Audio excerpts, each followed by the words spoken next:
Fala galera, aqui quem fala é o Pedro Hermer. E bom galera, esse é mais um vídeo dos Aventura. É das aventuras. Pode balançar a cama. Galera, como eu falei, eu ia fazer algumas coisas em offline. Como eu fiz, coloquei, vou mostrar pra vocês o que eu fiz. Coloquei casa. Machuca. Fiz uma plantaçãozinha em offline. Eu só peguei os vidros no criativo, tá galera? Não me julguem. E também fiz mais um baú. E minerei bastante. Até que eu achei um diamante.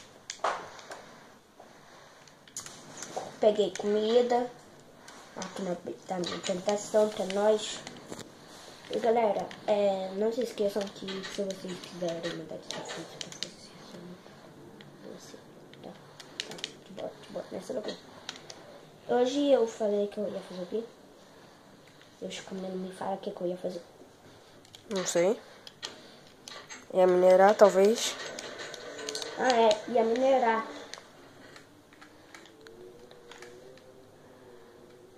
Já tenho tocha. Já tenho tocha. Galera, eu também fiz uma armadura Full Iron, zona. Eu consegui bastante Iron.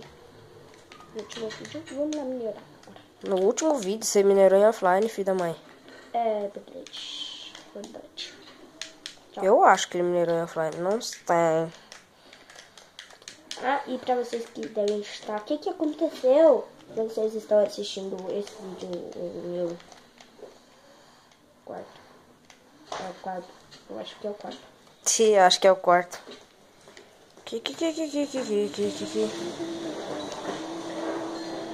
vocês, quarto vídeo.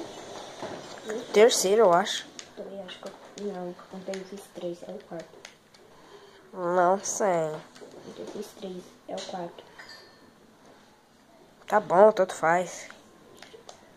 Lembrando, gente, que o limite é atingido depois de 3 minutos e 37, então ele tem que ir rápido. Que já tá com 2 minutos e 29. E se atingir o limite, a gente vai postar, só pra dizer que às vezes não posta por causa disso, tá, galera? Né, Pedro Gamer? Você tá esperando tocha por tudo quanto é canto. Só coloca quando ficar muito escuro. What the fucking dead? Só que eu tô pegando Iron, não sei. Pra fazer itens. De Iron, não sei. Sei que eu já tô full. Tofu. É aqueles coisinhos de comer lá. Tofu. 3 minutos e 3 já. Faltam quantos? Alguns. Quantos? Quanto que é 37? Eu não sei. Ele vai continuar. Só